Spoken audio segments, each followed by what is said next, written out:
Good evening, everybody. Welcome to another episode of Sunday Night Live with me, Jonny Lipsham, here at jonnylipshamstudios.co.uk. I hope everybody is having a great weekend. I have had a very, very good weekend. Very nice, chilled, relaxed. It's been really great. And I went to church this morning, played piano like I normally do on one Sunday per month. It was just me and my daughter, so we basically went into town after church and spent the day together in town. And it was great. It was lovely. It was nice to just spend some time just with my daughter. It was lovely. And we had a really nice time. And I probably spent more money than I should. But still, it was fun. And that's the most important thing, is that we had a lot of fun together. All right, so, yes, it is that time of the year where we don't get that many people along. That said, last Sunday we actually did quite well. We had over 20 people here, which is nice. So it would be nice if we could kind of get back to that. But, you know, we'll see. It is kind of like we are heading towards the end of the summer vacation. So a lot of people are still away. And schools are kind of, certainly here in Scotland, schools are back. So my kids are back at school now. But not down in England yet. The folks down in England and Wales, they are still on holiday. So, and I'm sure that's the case around the world, that, you know, schools don't tend to, around the world, don't tend to go back until September. So a lot of people are probably still on vacation right now. And that's totally understandable. Totally get that. So as a result, we've only got 8 people here. A minute ago we had 12, but 4 people just decided to leave as soon as the show started. So, again, this could be a short show. I hope it isn't, because I like to use up the full hour wherever possible. But we will see. We will see how we go. So let's see who is here. Chris was first in the door. Good for you, my friend. Well done to you. And then Billy Morgan, who is normally first in the door, comes in second, followed by Craig and the W5 family, and Jay is here as well. Hello, my friend. Good to see you. Welcome back. And we got Tony Stringer here as well in Cyprus, and he says, it's so hot and wet in Cyprus, so I feel like a drunken sailor. It's actually quite hot here as well, to be fair. It's more the humidity that's the issue here at the moment. It's like midnight, and it's still like 15 degrees Celsius outside, and it's been like 26, 27 today, so it's been hot, but the humidity is very high, so dew points are high as well. Those of you that are into meteorology just as much as I am will know what I'm talking about. So yeah, humidity is an issue. So I have my ceiling fan on, which you won't be able to hear, but it is on, and it is keeping me cool, especially if I lean back and I'm right underneath it. It's very nice. So if you see me occasionally leaning back, that's why. Now, my gear does generate quite a lot of heat, so there's a lot of heat just coming this way, which doesn't really help too terribly much. So we got some questions from Kyle, which we are going to get to. They are very good ones. I think it is well worth doing a little bit of a history and review of the mixer in Studio One and how it has changed over the years, and how it works, and how it has evolved and developed over the years. I think that is definitely a very valuable thing to do. Dave is also here, and he has some questions which are probably more appropriate for Wednesday, because they are songwriting questions about modes. And we got Paul Morgan here as well, and we got Tony Cordona, we got Don Oliver here as well, and who else do we have? I'm going down the list. We got Stephen Wilson here. And I think I have reached the end. Oh, we got Bobby Booth here, which is awesome. And he says, what's a vacation? Good question. It's a very good question. I have had a little vacation. I went down just over the border into the very north of England, the very northeast of England. just kind of a little bit north of Newcastle, for those of you that know the northeast of England. And it was great. We stayed on a nice little caravan holiday park place, and it was great. We had a lovely week away. It was nice to get away. Nice to get away from the studio. As much as I love my studio and as much as I love you guys and my channel, I do need a break. And so it was nice to have a break. But that's me for holiday really until October. I've taken a week off in October for my birthday. So we're going to have kind of a week-long celebration of my 50th birthday. So I will be doing the regular shows, and we will also do some additional things as well to celebrate my birthday. So if you guys would like to be involved in that, you most certainly can. I will be announcing what we're going to be doing and when we're going to be doing it, when we get a little bit closer to the time. So that's kind of like between the 6th and the 12th of October. My birthday is on the 9th, but between the 6th and 12th of October, that kind of week is going to be a whole week of celebration, really. I don't tend to do parties. I'm not really a party person.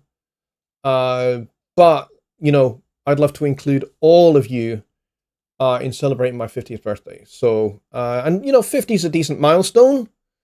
And then the next one after that will be 60. So, it'd be nice if we could celebrate my 50th together with you guys. Bobby says 50 so long ago. Yeah, Bobby, was that kind of round about the end of the War of Independence? I think that's when it was for you, wasn't it? I'm kidding.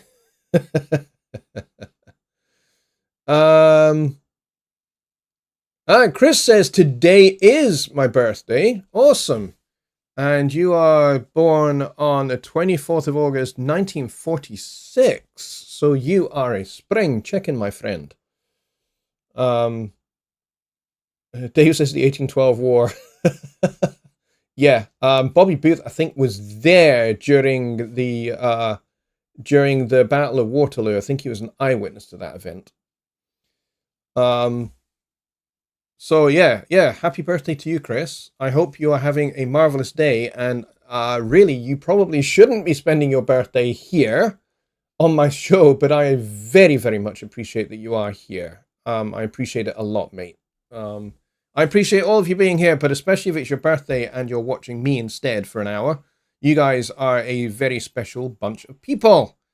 Dwayne says it's his birthday coming up on the 26th, which is awesome. So we can all say a happy birthday now to Dwayne as well.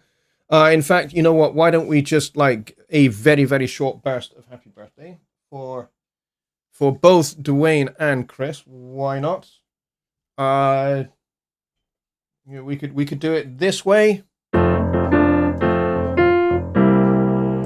Or we could do it this way, depending upon your mood and depending upon how you feel age-wise.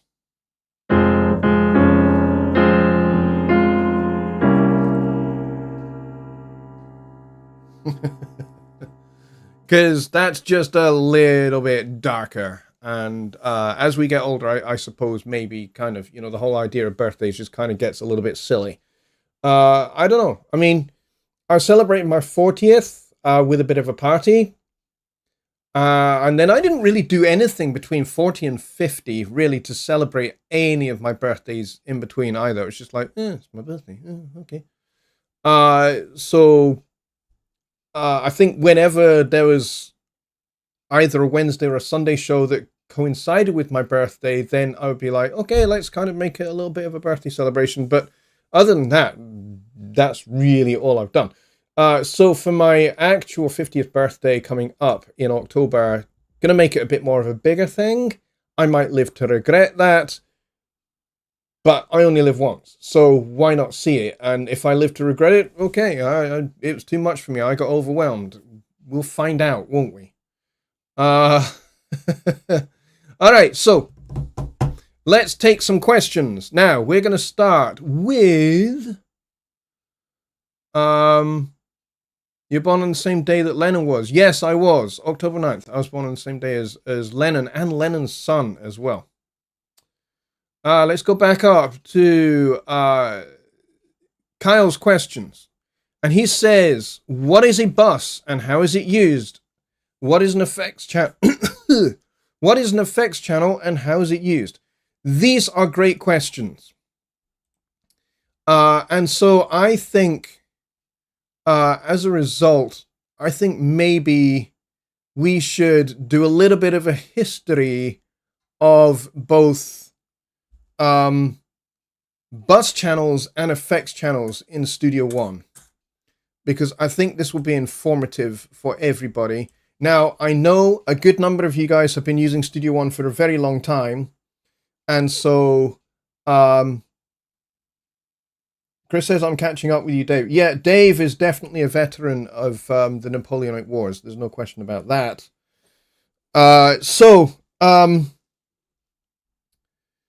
let's take a look at a song of mine that is a little bit elderly now. It's actually nearly 10 years old.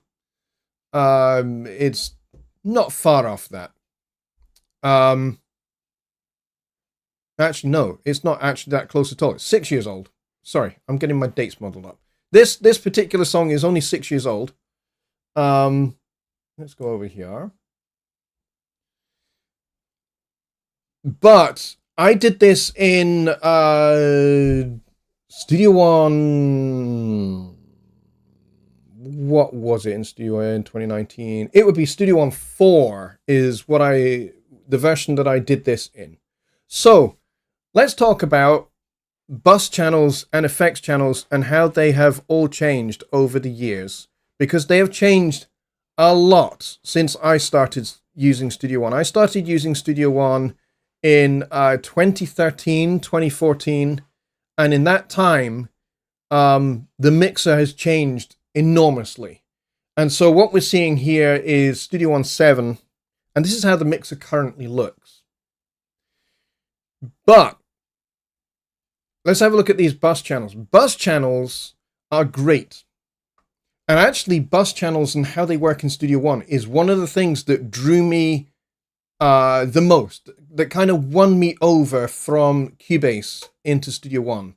Because the way the routing is done behind the scenes is so easy. It's incredible how easy it is to create a bus channel. And set it up and all of that. There are other DAWs where busing is actually really quite complicated. Pro Tools is probably the worst. Now, why is that? Why is busing in Pro Tools so complicated when it's so easy in Studio One? Why haven't Pro Tools actually changed how they do busing in light of the innovations of how it's done in Studio One? Why have they not changed? Well, it's simple. The reason is that Pro Tools, when it was originally designed, so that it was basically an engineer's DAW. So on an analog console with patch bays, hang on, there's something on the floor and it's irritating my foot. With patch bays on an analog console, you basically plug one thing in and then you have to connect the other end to that patch. And so that's the way busing is designed in Pro Tools. You create your bus channel and then you connect one thing to the bus channel, the send to the bus channel with the return to the bus channel. So you have input connected and output connected on the bus channel. So it's basically a 3, 4, maybe 5-step maneuver to create a bus channel in Pro Tools. Whereas in Studio One, it's very, very straightforward, very, very simple. Let's go over to our other song here. And what we're going to do is we're going to create a bus channel. Everybody pretty much knows how this is done in Studio One that's in this audience just now, but for anybody that is new, that is watching, that is not in the chat just now, and you're pretty much new to Studio One, let me show you how easy this is. So let's say we want to create a bus for all of these channels here because we want to be able to process them all together. And we also basically want to be able to control the volume of everything in this bus all together at once. So we won't include this effects channel, but we'll include everything else. So let's select this channel here. Let's hold down Shift and we'll click on the drums channel. So now all of these are now selected, and then we'll right click here and we'll go add bus for selected channels. Now watch what happens. Notice how the routing now, instead of saying the main output, now says bus 1, because we've basically interrupted the output of these channels. We've redirected the output of these channels over to this channel here. So before they go to the main, they're going to this channel here. So if I was to rename this guy here, let's double click it here, and we'll just call it band. Okay, so now having renamed it, everything is now going to this band bus. And of course, because I'm in the UK, buses are red. In the United States, they're yellow. Well, actually here in Scotland, they're tartan colored, but there is no tartan color in Studio One. So unfortunately not. Certainly Lothian buses are tartan colored. What the hell is that? That's annoying my foot. Anyway, there's it's something sharp, but I'm not sure what it is. Anyway, carrying on. It's distracting me. Sorry, guys. So now that we've created this, what we can do is we can use mix effects. So I can apply a console to this. So I can stick the Brit console in here, and I can basically have all of these channels going through an SSL style console.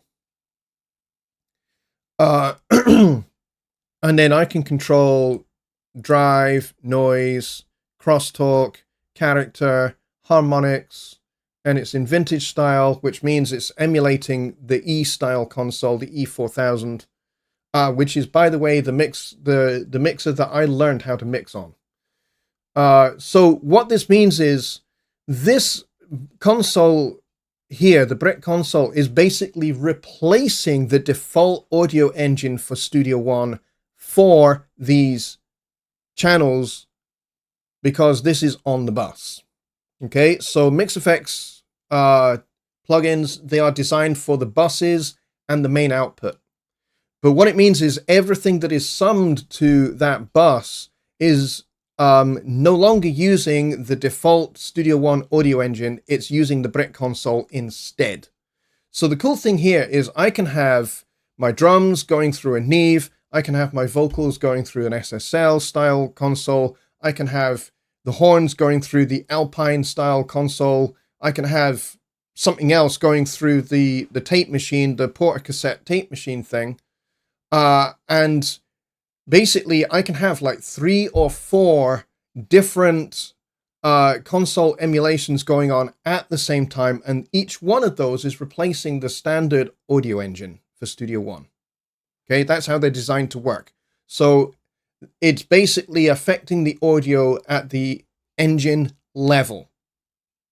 Okay, so it's not like the SSL channel strips or the Waves SSL channel strips or any of those, because those basically sit on top of the audio engine. The audio engine is the standard audio engine for Studio One, and those types of plugins, they sit on top of the audio engine like any other plugin does. These replace the audio engine completely. So it's completely different to the Slate VMR or the SSL channel strips or anything like that. Completely different. But these were developed and added to Studio One version 4. Version 4.5, which would have been 2019, which is when the song that I had open a minute ago was recorded. So this is definitely a smart little addition to the buses. Setting up buses is so easy, And now you can easily see what is routed to the bus by clicking on this little set of lights at the top here. And you can clearly see what the routing is. But if I just shrink that down, the routing is hidden, which can be convenient. I prefer to have it so that it's available and I can see what's routed to what much easier. So that is how you create a bus. I already have an effects channel here. So let's talk about effects channels for just a minute before we go over to the other song where I've got a much more extensive busing system and I've got a few more effects channels. But in this particular case, we've just got the room reverb here. So how do they work? Essentially, you send to this return channel, an effects channel in Studio One or effects bus. I prefer to call them effects buses. Particularly now that they have sends on them, which they didn't always historically do. That, again, was something that was added to Studio One 5. So ever since the sends were added to Studio One 5, I've always called them effects buses rather than effects channels. But the actual nomenclature is effects channel. So these are effectively a return channel for sends. So everything that is sent to them. So I have the piano and the drums. Those are the only two things that are sent to this channel. And you can see that because when you click on the little row of lights, it shows you drums and piano. So the cool thing is with effects channels since version 5, is you can now send an effects channel to another effects channel. Now, you may be thinking, how in the world is that useful? It's particularly useful for vocals, for example. Let's say I have vocals and I want to send the vocal to a delay, which is typically what I do, but I also want that delay to go through a reverb.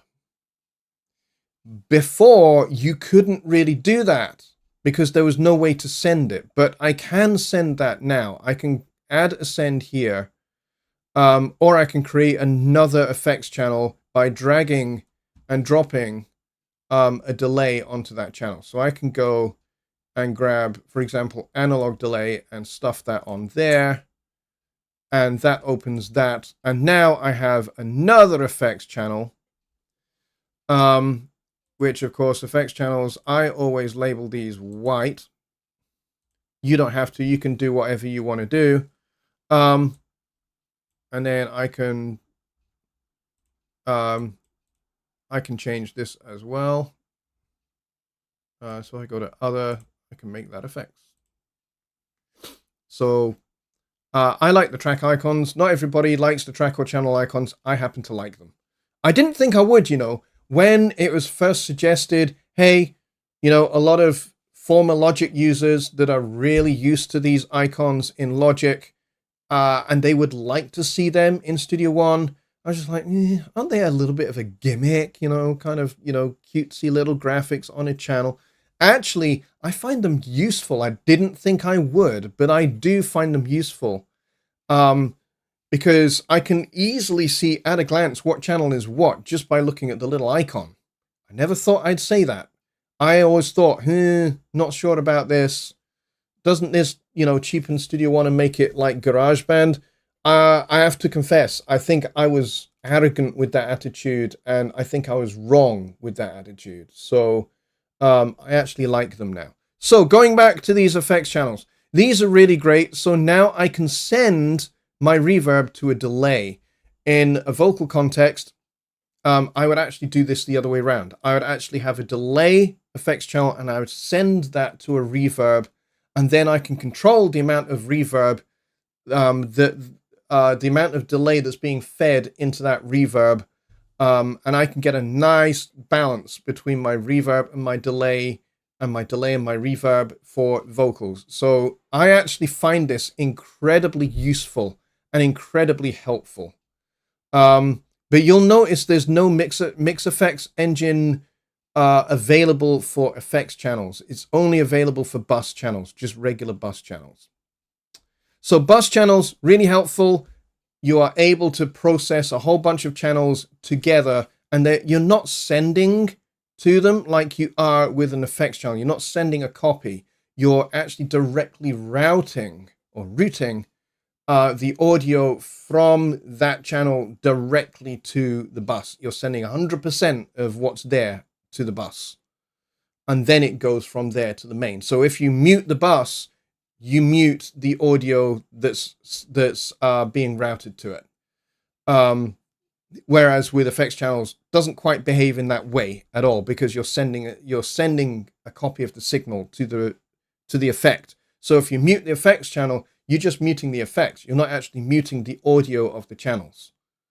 So I hope you understand that kind of distinction.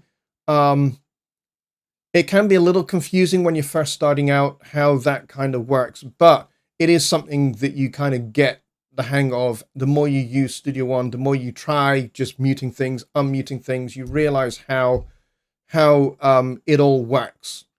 But if, like I said, effects channels, you didn't always have these sends. It was a feature request for a very long time. I think even as early as version 1.6, way back in 2010, people were requesting to have sends on effects channels. And then in version 5, we added them because, I mean, the reason, why did it take so long? Because, you know, there are lots of other things that needed prioritized first. And of course, there were other things that needed to be done first that would facilitate being able to do sends on effects channels. It's not as easy as just, I mean, people just say, oh, just have sends on effects channel. If only it was that easy, it would have been added immediately, but it's not that easy to do from a coding point of view. I know, I talk to the developers every single day. I kind of know from many, many years of talking to those guys, what is easy, what's not easy, what's possible, what's not possible. And sometimes I think, hey, oh, this should be really, really hard to implement. This would be really difficult. And they go, no, actually, we could do that in 5 minutes. And we could, you know, put out an update very quickly with that feature in it, if we really wanted to. And of course, sometimes the opposite is true. I come to them and say, hey, what about this? And they go, actually, that would require an extensive rewrite of X, Y, and Z in order to make that happen. So that's probably not going to happen for a while. So, yeah, sends on effects took a wee while. All right, let's just do a little bit of Control-Z-ing here. Otherwise, when we play the theme tune later at the end of the show, it's going to sound very weird. We'll do that one more time because I don't want this channel anymore. So we will remove it. And we'll go back to where we were. Let's go over to the other song. And we'll go back over here. And so there's a lot more channels and a lot more tracks here. And as you can see, we've got a couple of different reverbs, and we've also got the delay that I was talking about earlier, and I've also got a compressor on here, which is doing some side chaining. So basically, every time the vocal, we get signal from the vocal into the lead vocal bus, it is triggering the compressor on this delay, and it's basically squishing down the delay and then letting it open up at the end of the phrase, at the end of the line, or whatever it might be. Because I don't want the vocal to be completely swamped with delay, but I want to have nice, clear, easily audible repeats from the delay. But I don't want those repeats to encroach on what's already been sung, because if you do that, you can't hear the words properly.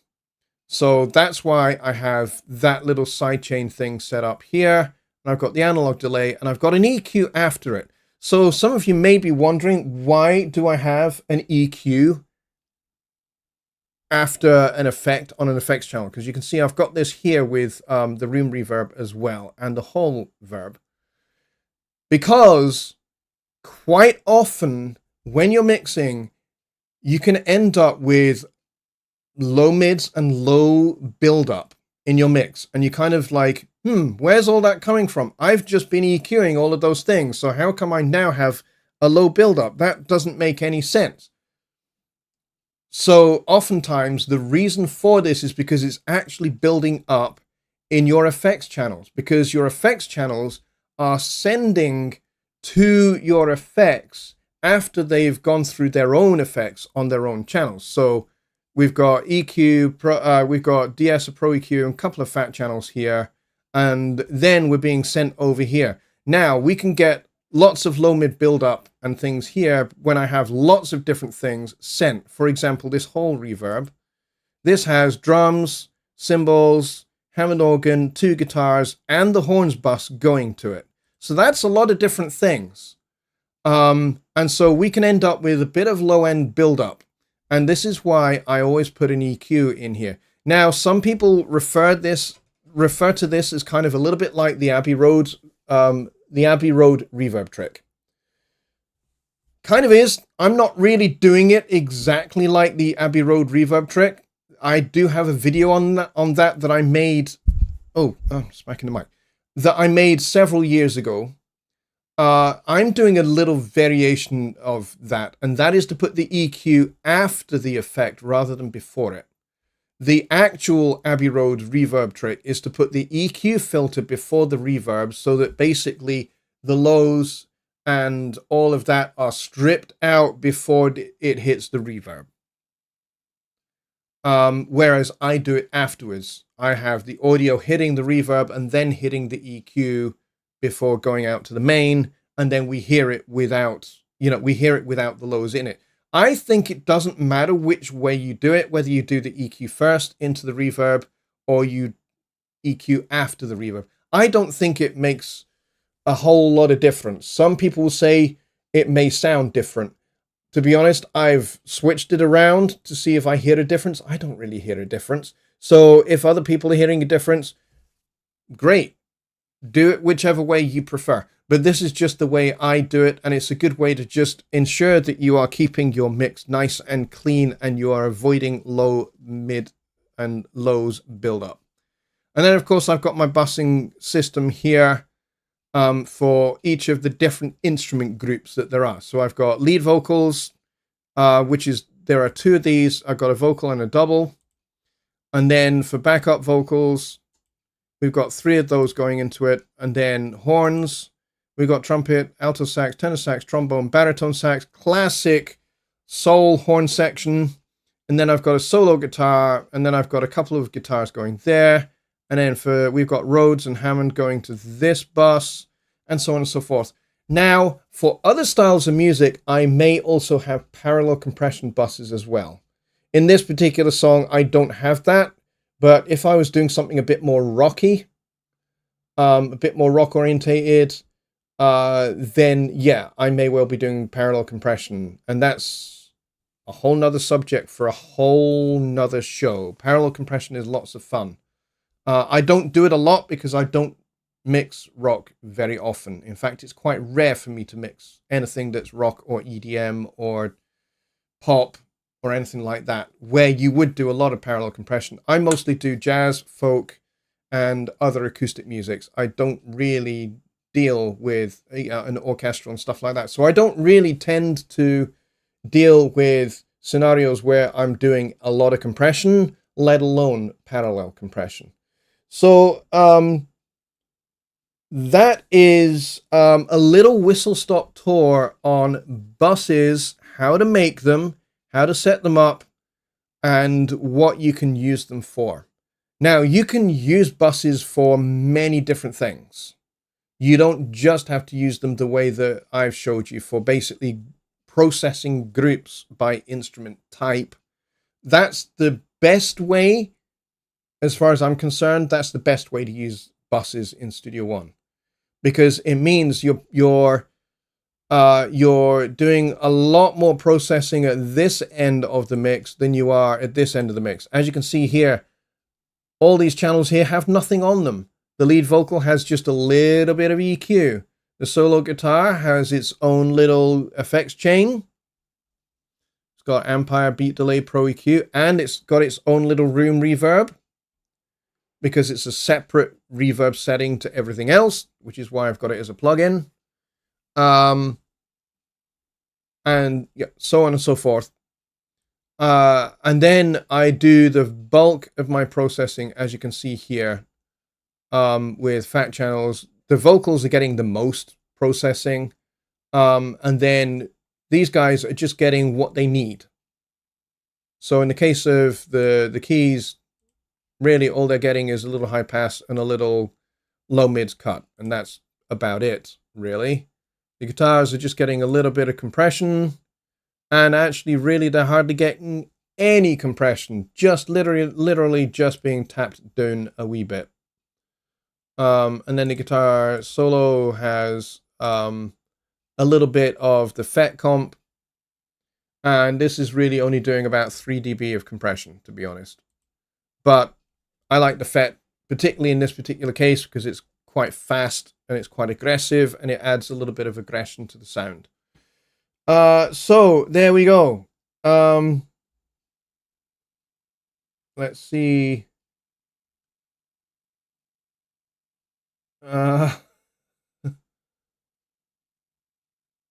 I'm going up through the comments. Sorry, folks.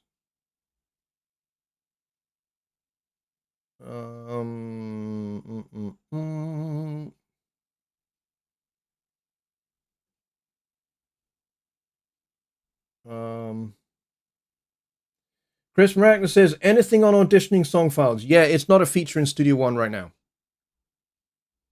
It is not a feature in Studio One. But there is a popular feature request for it. We got 16 people here, by the way, which is pretty cool.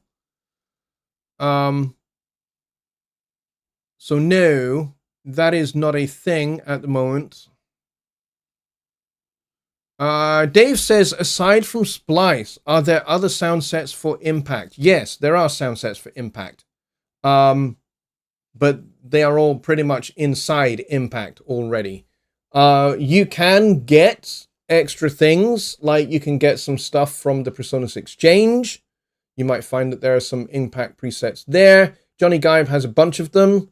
So if you want one of his acoustic kits, you can go to hst-homestudiotrainer.com and you'll find that there's a few kits there.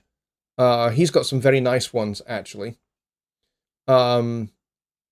which are well worth getting. And then you just load them up into Impact and then save the preset. Job done. So other than that, that's it. And Splice isn't really for Impact. Splice is basically just a bunch of loops.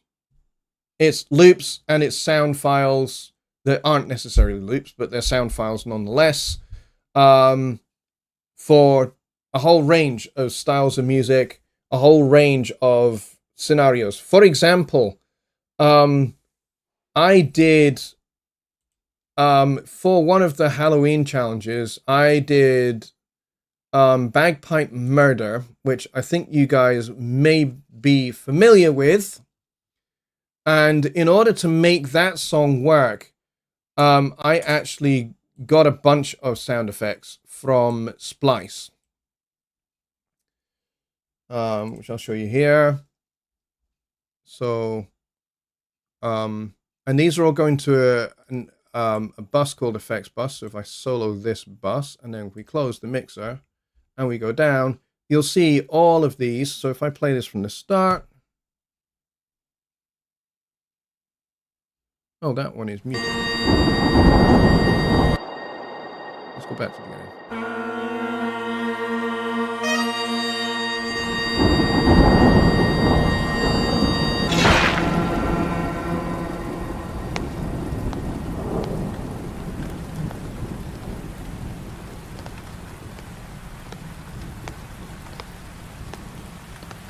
So I've got all sorts of things going on here. I've got footsteps. I've got a baby laughing, which I then also pitched down as well to make it sound a little spookier. Let's just back up to where that starts.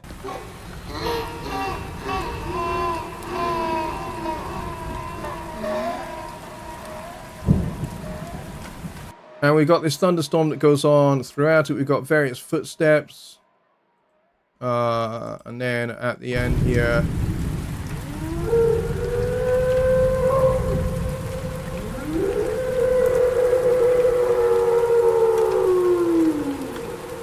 Now that sounds like a wolf howling.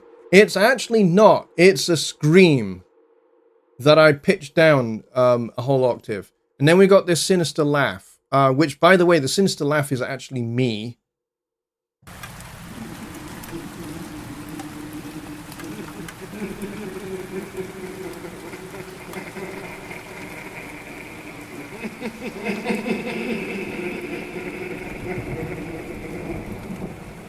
But everything else here I got from Splice. These particular sound effects. Very, very useful. But yeah, they're not really designed for Impact. Yes, you can load them into Impact. You can drag them onto a pad in Impact.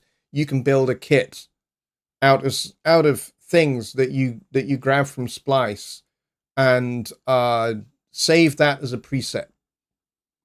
And then when you open up that particular preset, you'll have all of those sound effects there at your fingertips, or whatever it is, samples, loops, whatever it is that you want in Impact. But specifically, it's not, the Splice thing is not for Impact specifically. Let's see.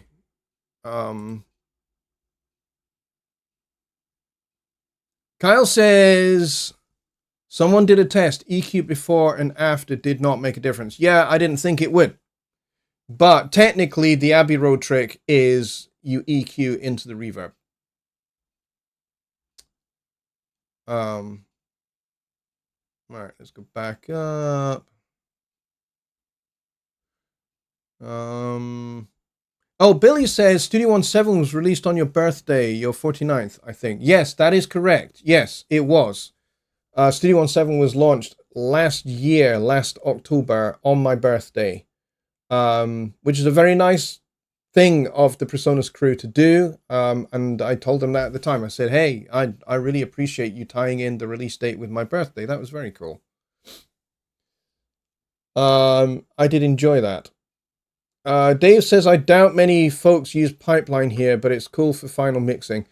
Pipeline is very cool, but Pipeline is designed for sending audio out of your computer and into a hardware unit of some description and then back into Studio One. That's what Pipeline is designed for.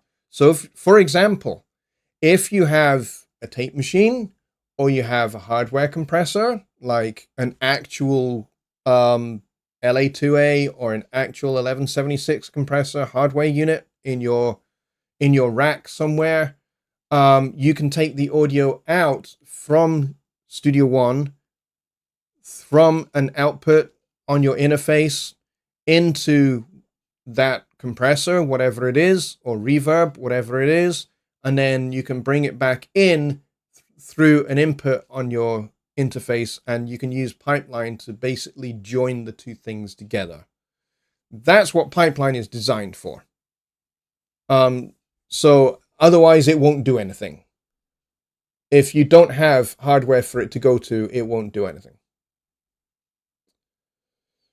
I smile and see the tartan color. Thank you.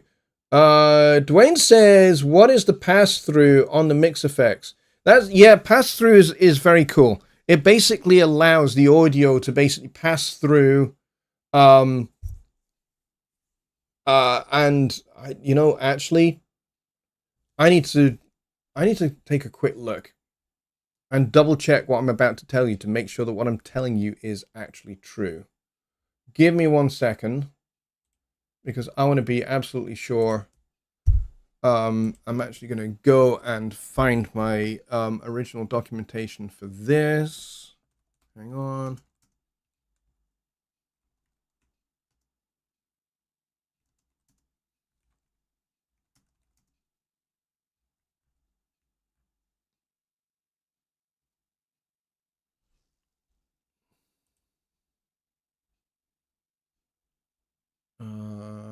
Yeah, I need to make sure. Hang on, I'm finding the documentation.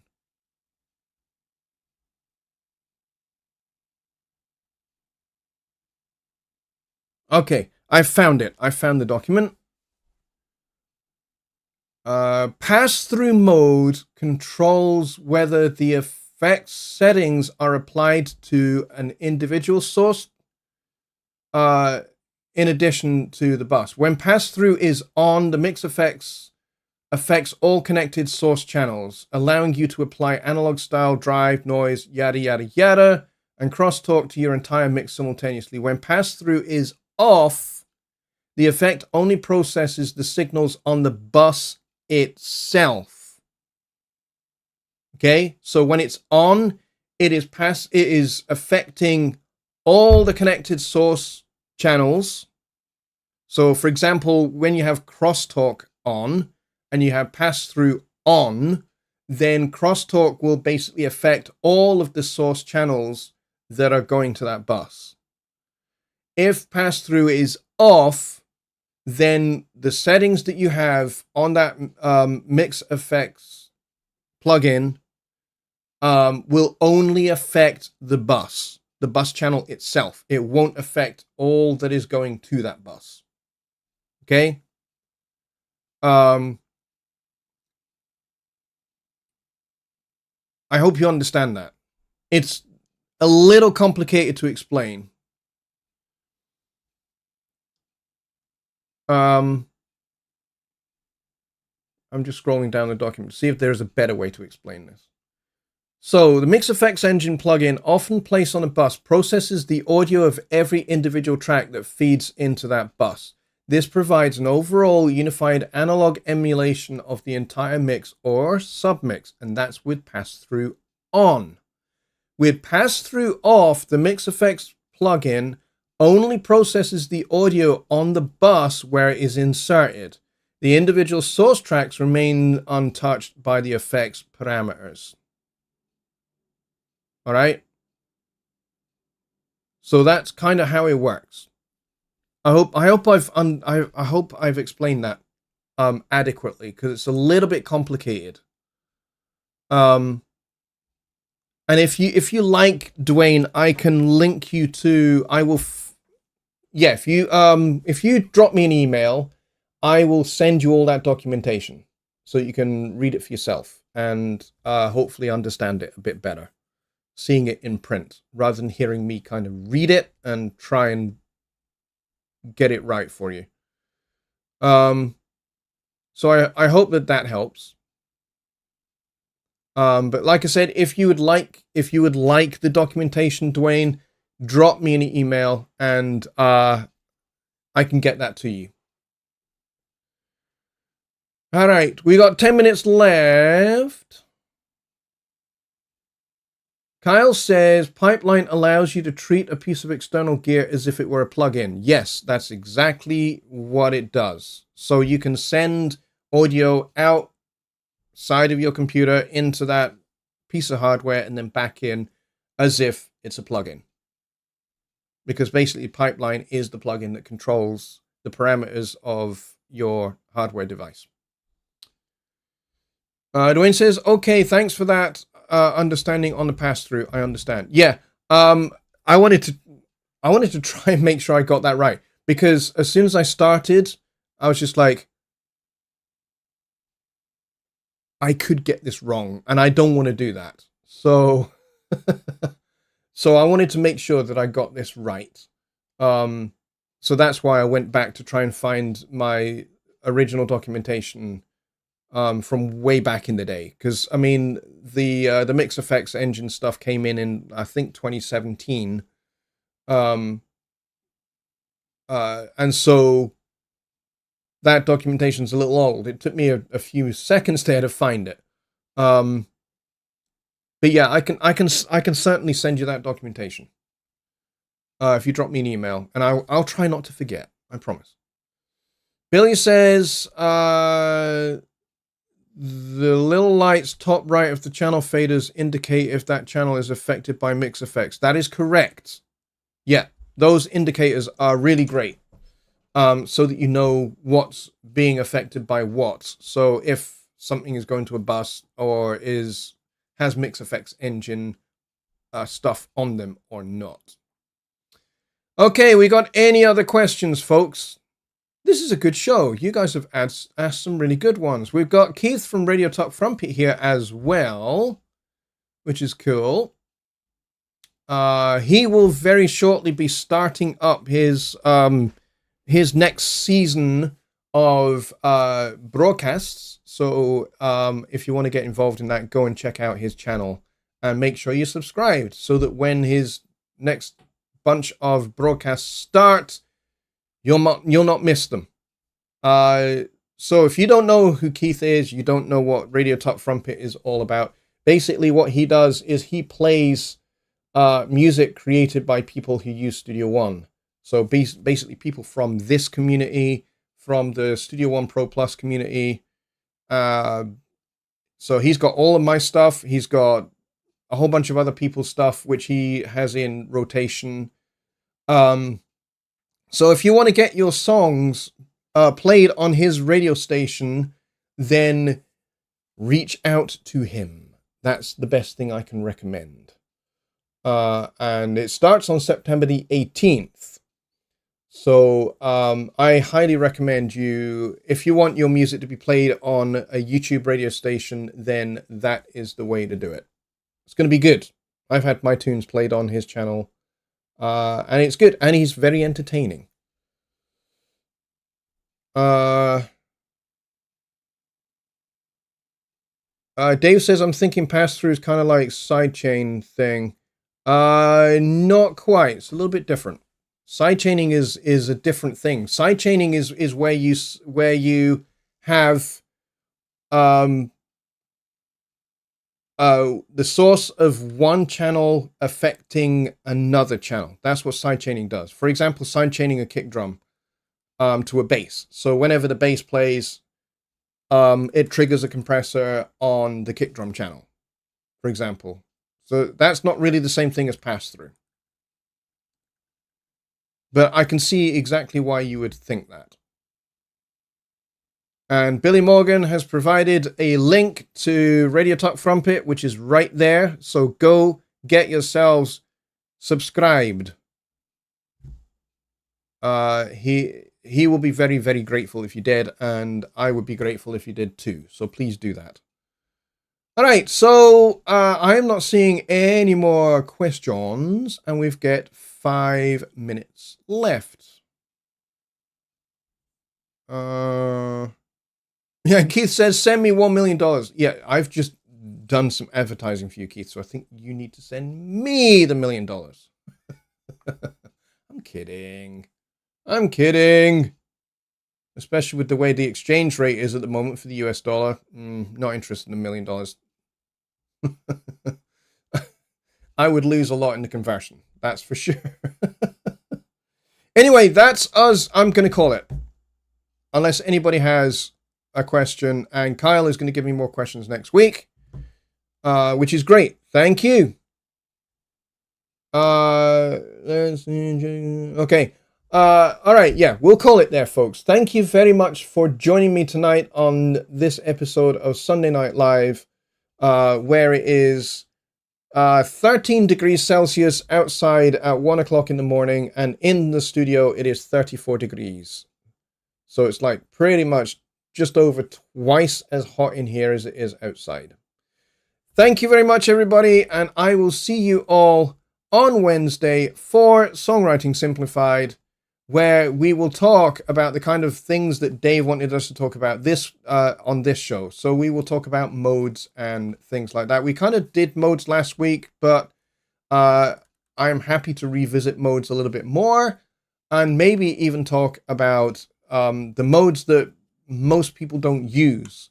Not just the minor modes that most people don't use, but the major modes, which most people never use.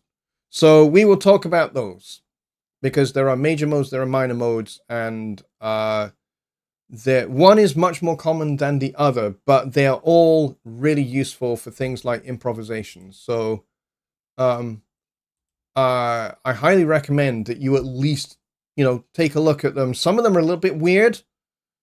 Don't be put off by their weirdness, because actually the fact that they're weird means that they can be useful in different ways.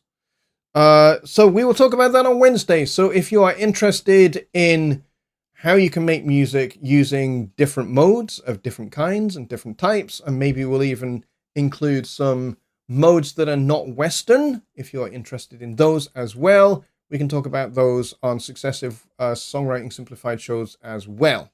All right, folks, I will see you then, 6 p.m. back here. And also, just to add one last thing. This Friday is also the UK Studio One meetup that I host that starts at 8 p.m. UK time. So that's going to be 2 or 3 o'clock in the afternoon in the United States. It's going to be 9 p.m. in Central Europe.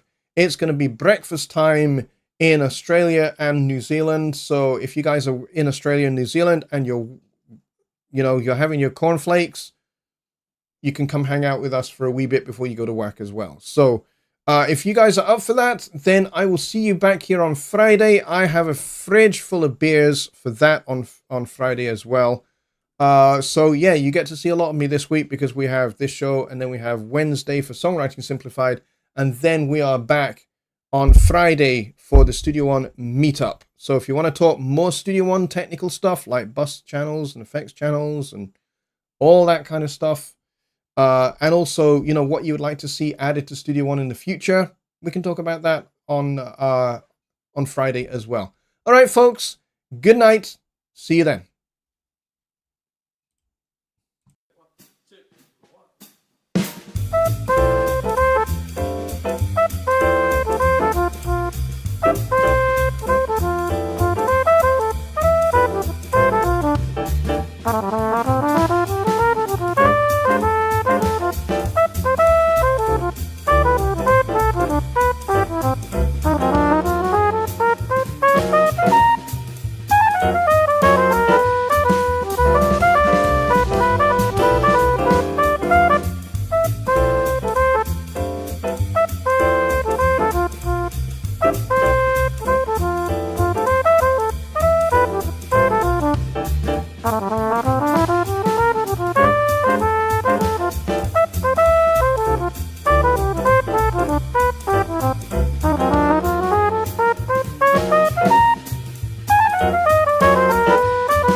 Can make or break your track from either flopping with 0 plays or becoming a worldwide hit song.